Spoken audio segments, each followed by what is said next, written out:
এখনো যে অতীতের স্বৈরাচারের মতো আবারও ফ্যাসিস্টদের কণ্ঠস্বর নতুন ভাবে আমরা শুনছি।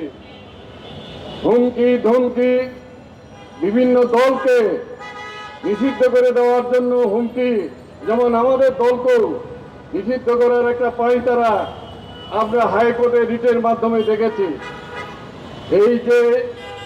এই যে চলছে মব কালচারের সংস্কৃতি আমরা দেখছি। মানুষের মধ্যে চাপা ভীতি, উত্তেজনা, অনিশ্চয়তা, এগুলো আজকে চলছে। আমরা বর্তমান সরকারকে বলছি যে জনগণের সমর্থনে, জনগণের ম্যান্ডেটে আপনি ক্ষমতায় এসেছেন, একটি গণঅভ্যুত্থানের মধ্যে দিয়ে আপনি ক্ষমতায় এসেছেন।